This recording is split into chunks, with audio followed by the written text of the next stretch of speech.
प्रधानमंत्री नरेंद्र मोदी पीटीआई को इंटरव्यू में कहते हैं कि फेक न्यूज यानी फर्जी खबरें इस समाज को बर्बाद कर सकती हैं। मगर मैं प्रधानमंत्री से पूछना चाहता हूं कि तमाम राजनीतिक दलों में आखिर भारतीय जनता पार्टी ही हर बार क्यों पकड़ी जाती है फर्जी खबरें फैलाते हुए। और फर्जी खबरें एक तरफ, कई बार राजनीतिक मर्यादा की तमाम गरिमा को, तमाम लक्ष्मण रेखाओं को आपकी पॉलिटिकल पार्टी लांघती है। ऐसे में प्रधानमंत्री के क्या आपको अधिकार है फेक न्यूज पर बोलने के लिए? और अगर आप फेक न्यूज पर बोल रहे हैं तो कहीं ना कहीं आप अपनी पॉलिटिकल पार्टी यानी बीजेपी को आईना दिखा रहे हैं। मैंने आपसे कहा कि बीजेपी लगातार तमाम लक्ष्मण रेखाएं लांघती है और उसकी एक मिसाल मैं आपके सामने पेश करता हूं। उन्होंने एक ट्वीट किया है दोस्तों, और यह मत सोचिए कि यह सिर्फ भारतीय जनता पार्टी के जो प्रचार तंत्र का मुखिया है अमित मालवीय की राय नहीं, यही सोच बीजेपी के हर नेता की है। देखिए किस तरह से राहुल गांधी और प्रियंका गांधी पर हमला किया गया है। और इस वीडियो के जरिए न सिर्फ राहुल और प्रियंका पर बल्कि विपक्ष में जितने भी राजनेता हैं उनके परिवारों पर हमला किया गया है। आपके सामने दोस्तों इनका ये ट्वीट जो क्या कह रहा है मैं पढ़ के सुनाना चाहता हूं।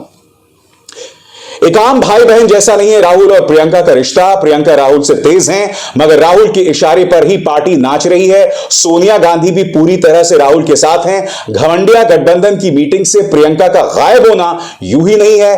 वीडियो में देखिए कैसे बहन का इस्तेमाल सिर्फ चुनाव प्रचार के लिए किया जा रहा है। यानी कि आपको कांग्रेस पर हमला बोलना है, बोलिए, मगर इस तरह से किसी के परिवार पर हमला बोलना। याद कीजिएगा दोस्तों, माननीय गोली मारो ठाकुर यानी कि देश के सूचना और प्रसारण मंत्री ने जब राहुल गांधी ने भारत जोड़ो यात्रा शुरू की थी तब यह कहा था कि प्रियंका गांधी वाड्रा कहां हैं, भाई बहन में ठीक ठाक नहीं चल रहा। मैं जानता हूं आप सूचना और प्रसारण मंत्री हैं, मगर आपको स्मृति ईरानी से इंस्पायर्ड होने की जरूरत नहीं है। आप ये जो बातें करते हैं ना, अंदाज़े बयां बिल्कुल वही है, क्योंकि सास भी कभी बहू थी। आप राजनेता हैं, अपने किरदार को गंभीरता से लीजिए। और अब मैं आपके सामने मिसाल पेश करना चाहूंगा दोस्तों कि इस वीडियो में किस तरह से भारतीय जनता पार्टी ने तमाम हदों को पार किया है हमला करने के लिए प्रियंका और राहुल पर। सुनिए। मेरे बड़े भाई, इधर देखो, सबसे ज्यादा गर्व तुम पर है। मीडिया में राहुल गांधी और प्रियंका गांधी हमेशा से ये दिखाने की कोशिश करते हैं कि उनके बीच के रिश्ते कितने घनिष्ठ हैं। लेकिन क्या वाकई इन दोनों भाई बहन का रिश्ता एक आम भाई बहन जैसा है? अगर ध्यान से देखें तो ऐसी कई चीजें सामने आती है जिससे ये स्पष्ट हो जाता है कि भाई बहन के बीच सब ठीक नहीं है। जाहिर सी बात है दोस्तों, कांग्रेस ने पलटवार किया है। कांग्रेस राहुल गांधी की इन दो तस्वीरों को सामने रख रही है जिसमें राहुल गांधी के हाथ में राखी है।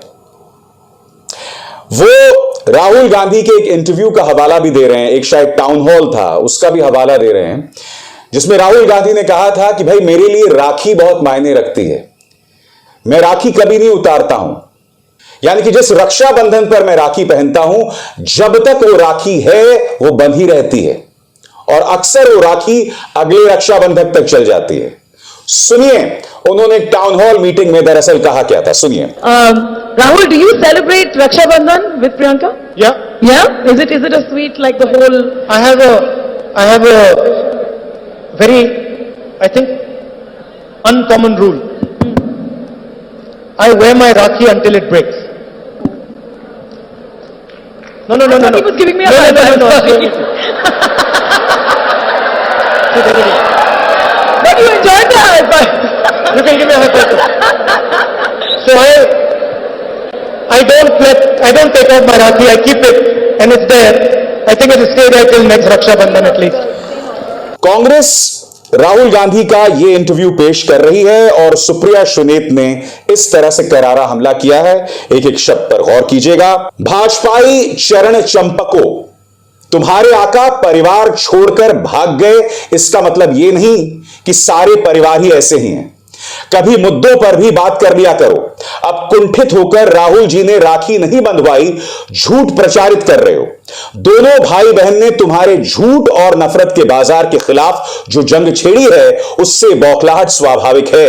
चोमो आंख और दिमाग दोनों का इलाज करवाओ। राहुल जी ने न सिर्फ राखी बंधवाई बल्कि वो पूरे साल उस राखी को बांधे रखते हैं। मैं आपको बतलाना चाहूंगा दोस्तों कि प्रियंका गांधी वाड्रा ने भी अब से कुछ दिनों पहले जिस तरह से उन पे और राहुल गांधी पर हमले किए जा रहे हैं, उन दोनों के रिश्तों की बात की जा रही थी, उसका करारा जवाब दिया था। उन्होंने क्या कहा था आपकी स्क्रीन पर, भाजपा वालों, महंगाई और बेरोजगारी के इस दौर में यही बकवास मुद्दा बचा है। सॉरी, मगर आपके छोटे दिमाग का यह सपना कभी साकार नहीं होगा। मेरे भाई और मेरे बीच एक दूसरे के प्रति सिर्फ प्रेम, विश्वास, आदर और वफादारी है और हमेशा के लिए रहेगी। वैसे घबराओ मत, आपके झूठ, लूट और खोखले प्रचार के अहंकार को हम दोनों भाई बहन देश के करोड़ों भाई बहनों के साथ मिलकर तोड़ेंगे। रक्षाबंधन की शुभकामनाएं। भाई बहन के बीच प्रेम का उत्सव है, इसे सकारात्मक भाव से मनाइएगा।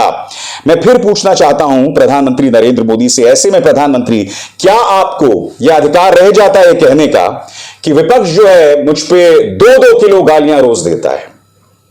आपकी पॉलिटिकल पार्टी तो विपक्ष के खिलाफ दुष्प्रचार और झूठा प्रचार चलाती है, परिवारों पर हमला बोलती है, और यह मुद्दा सिर्फ प्रियंका और राहुल गांधी तक सीमित नहीं है। किस तरह की शब्दावली का इस्तेमाल भाजपा का प्रचार तंत्र अखिलेश यादव के लिए करता है, अरविंद केजरीवाल के लिए करता है, ममता बनर्जी के लिए करता है, उद्धव ठाकरे के बेटे आदित्य ठाकरे के लिए करता है।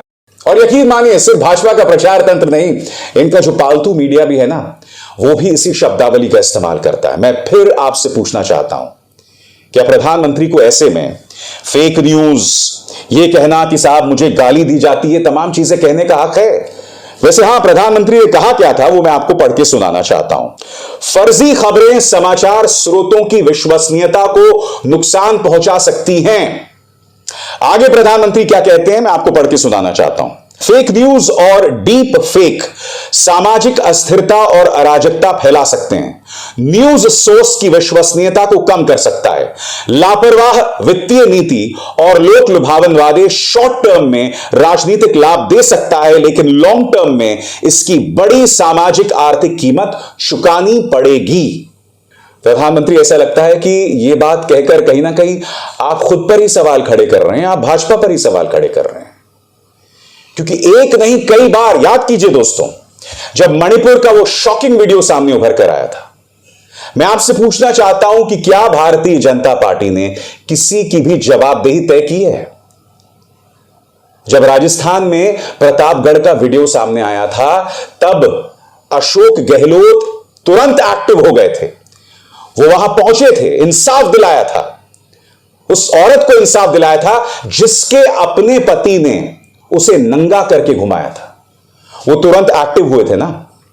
उन्होंने किसी पत्रकार पर दबिश नहीं डाली थी, क्योंकि मेरे जैसे पत्रकारों ने राजस्थान का मुद्दा उठाया था, अशोक गहलोत पर सवाल उठाया था, उनकी सरकार पर सवाल उठाया था। वो चाहते तो मुझ पर केस कर सकते थे। और आप जानते हैं कि मणिपुर में कई पत्रकारों पर दबिश डाली गई है।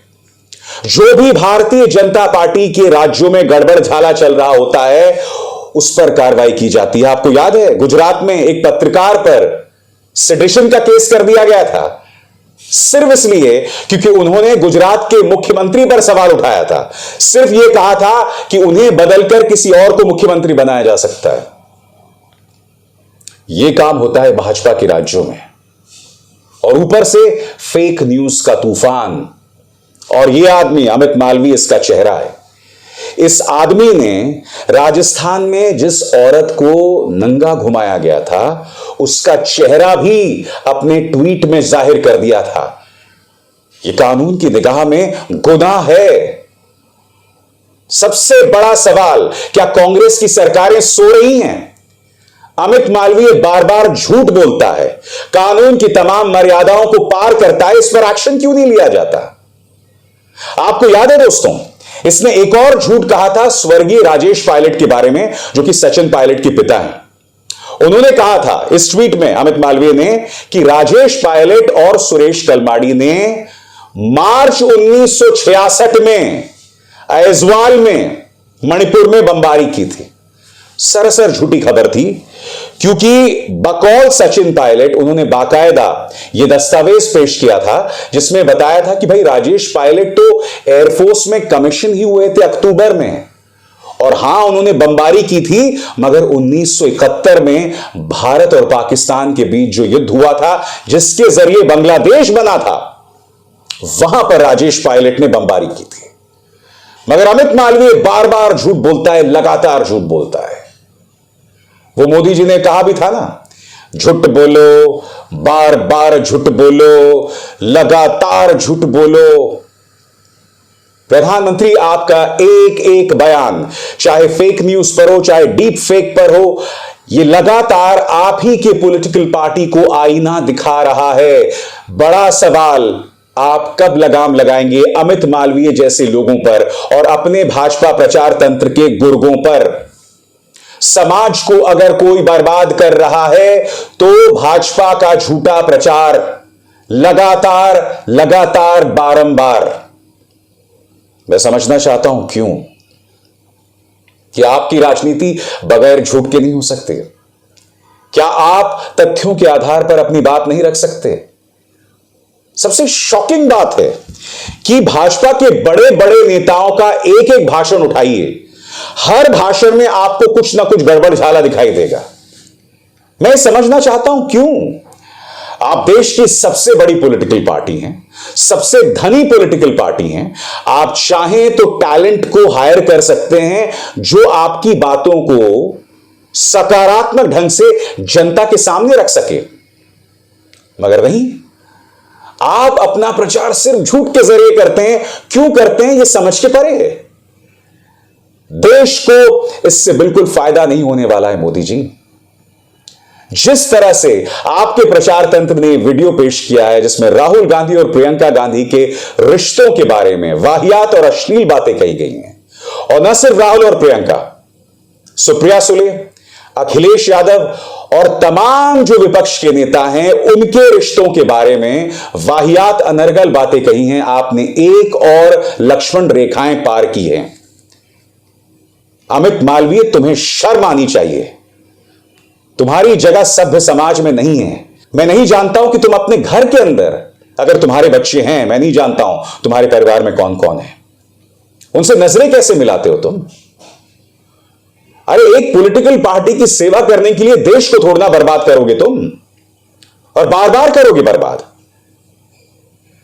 मैं गीता के सिद्धांत में विश्वास करता हूं, मैं कर्म के सिद्धांत में विश्वास करता हूं, और मेरा मानना है कि जिस झूठे प्रचार के दम पर आज भाजपा बढ़ रही है, एक दिन आएगा जब इसी झूठ के चलते आपका पतन भी होगा।